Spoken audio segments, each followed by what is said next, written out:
okay, he did it. He still doesn't. He doesn't regret saying that the election in Edo State is not a do or die.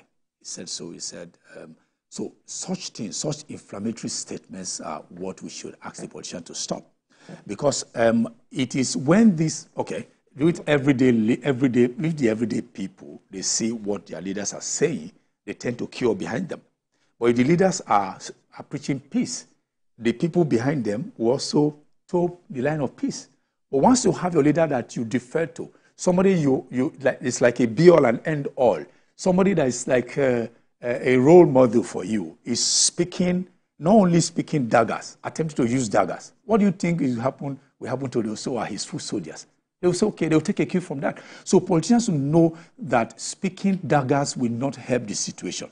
You might think we are just saying it, but it's inflammatory. And there's a way it will ginger some of these boys or girls who are their followers to say, okay, yes, since our boss or the person we look up to has said so, let's go there and spoil it. You understand? So politicians towards elections and even during even off-season elections must know how to speak. That's why in most cases, people who are gifted, people who are trained to speak, that's why, is that not why they hire spokespersons?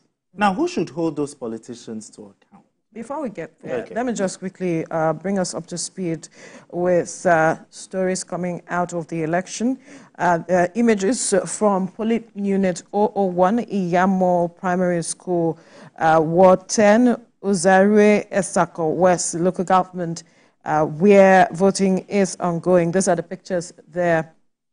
We also hear that EFCC officials are also on patrol to ensure that voter inducement is not going on there. I recall that Gwenga was emphasizing on this matter of voter inducement, which some have become a part of our process as it is, and only wonder how we can eliminate it. But the FCC officials are on the ground to ensure that that does not happen. We saw results that we got during the 2023 election. Some persons were found with stash of cash, and all. We're hoping that that is not the case this time around. But go ahead with. So you were talking about the issue of the rhetorics coming from politicians, but we had a former president in this country who said that the blood, my mandate is not about the blood of any Nigerian. No, it's not worth the blood of any Nigerian. And we also had someone who said, "You do or that." Why are they not tilting towards the line of my mandate is not worth the blood of any Nigerian, and then go into violence? And also, who should hold these politicians to? Okay, your first question. The things they say. To your first question, there are two questions in one. The first question, my answer is, I will give you a monosyllabic answer, but again, to also attempt to enlarge it. The answer is desperation, all right? Desperation? Yes. So when people are desperate, they are capable of doing anything. Now, one person is saying it is do or die. It means that he wants to retain that seat, okay? Whatever you do, we must ensure that you don't take this power out of our hands. That's desperation.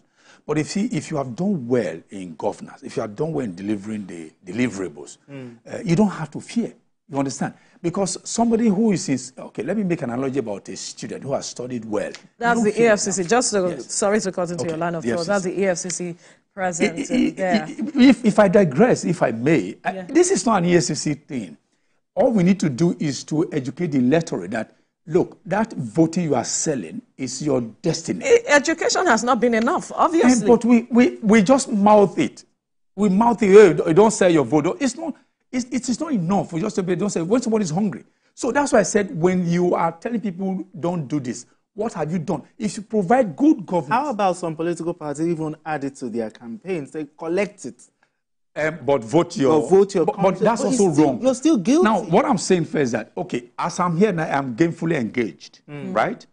I don't see how much politician is going to give to me that might change my mind. But I'm not... There are some people who are not so well endowed as I am in terms of financial... Their pockets are not as big. Well, not as big as you. So there are the everyday people who are artisans. They rely on daily takings. Income. Okay. So those people today, you have declared curfew in Edo State for about 12 hours. So these are people who rely on when they go out, they make money, they bring to them. They may have 6 children. So today they are going to be boxed in. Such a person, you wave banknotes in his face, you think he will not accept? That's what I'm saying. If the economy is beneficial to some of these people, they know that something is coming to them, whether daily or so. They will not have. You can tell the person don't accept, and they will not accept, knowing that he already has a source of survival, a source of livelihood. Don't you think it's a morality issue as against a stomach infrastructure matter? Morality has no place, has no strength where there's hunger. You understand? Poverty has been weaponized. Poverty. If you weaponize poverty, see, you can, if you like, you moralize everything. When somebody is hungry, you understand? You will just say, this one you're saying. And he's staring at the money. And he knows, that people are back at home who don't even know when the next meal will come. Then you are talking about morality. Even when you indeed say you want to let morality take a hold of you, I don't take it. When you get back and say, oh, Mumu, you know, maybe it's a husband and your wife will be saying, go out and bring you. Say, oh, can you imagine? And you saw this thing. What kind of husband are you? You know? So it reduces your level, even your husbandry level. It's reduced. So it's a system. It is something that has eaten deep into the fabric of our society. Because of the weaponization of poverty. As I said, a poor person has no many choices. Doesn't have many choices. The choice is survival. Okay? How do I survive? And you have children, I mean, schools just resume now, and then fees are going to be, we are going to be asked to be paid, to be paying the fees and all that. Have increased. And then it has increased. So, and then in that, and your personal economy has not increased, your personal takings have not increased. So how do you weigh? It's a very delicate balancing. Well, that's the video of Esako West local government area where voting has begun. Yes. Those are the live pictures. We can see an elderly woman trying to cast her ballot there. I want to believe that some privileges will be given to the elderly, persons with disabilities, women, pregnant women, and the likes. Yes. We want to see that happening because INEC over the years has said they make preparation for these kinds of persons, especially persons with disabilities. I agree, and this, which is good. The elderly, pregnant women, and all of it. We see a number of men and women there. We see that the numbers of men are actually more than the women, but we cannot get a full picture view right now of the demographics of persons there, but obviously there seems to be a well-representation of both. But I'm shocked. Before now, you have already had more women than men. So I think the thing is changing. You now have more men being aware. Because women, because it's easy to sway women. I mean, back in those areas.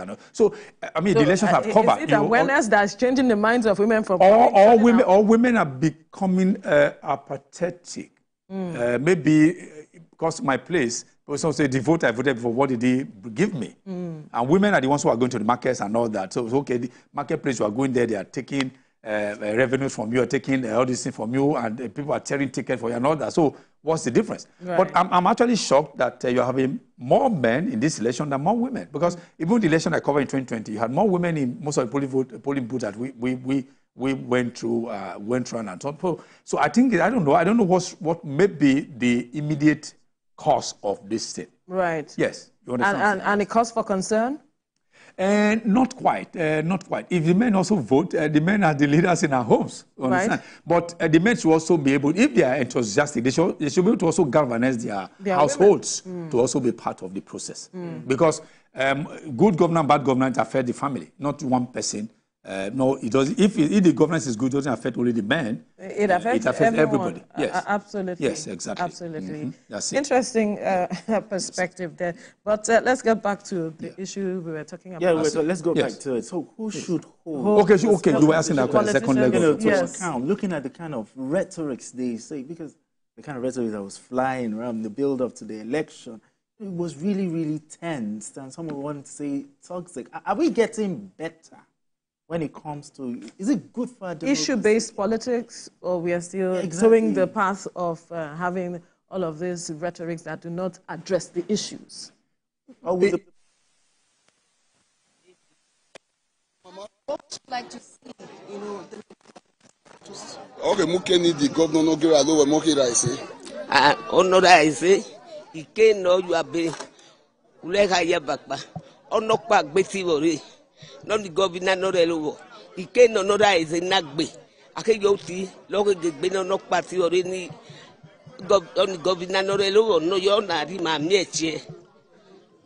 Mama, why me are na ya ne gwere Edo State ne ya vote. Why me are na la. Egbera ngo ya kpora vote o. Adi onache ole mi ma egbe. Mamdi alunia oge na do ame ki ba ke mo egbe nume. Abima onara vote nana oge na du balo le aguna de mi. E majoli analo ba kolo ogbo. Analo ba kolo ogbo. Oge no kalama oge no radio yo no gbe abada muso mo le oke agbe na ri oko le gbe oge na do lu yo gbe Mama. gbe mo no me. Okay, we hear that is Adam Soshomale's mother who just cast her ballot and she's expressing her views about that. So, Chas, thank you. Okay, well, the Esako, I understand Esako a bit and all that. You know, so they also have dialects, okay? Yes. I understand more of Wando than this of the way. Because there are websites. So she talked about there's hunger in the land, there's poverty in the land, that she is hoping, that's organized God, hoping that God will allow this to go free and fair so that we'll have a leader that we take this suffering out of our way. Yes, that's exactly what she said. Well, interesting. Yes, okay. We were saying something talking about the issue of who hold them to account. Yes. And the way our election, the build-up to the election, the way it went, you know, the tensed atmosphere, and also the way people vote. Will you vote for, oh, this person danced for, let me vote for. You know, well, people always have reasons. People always have reasons to queue behind a leader. Someone.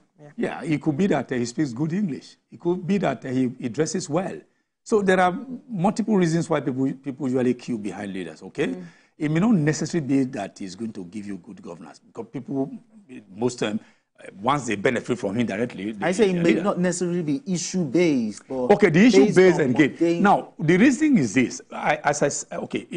For about 2 years, I was a spokesperson of a party, political party in Edo State. Okay. I was the Edo State public secretary of a certain party.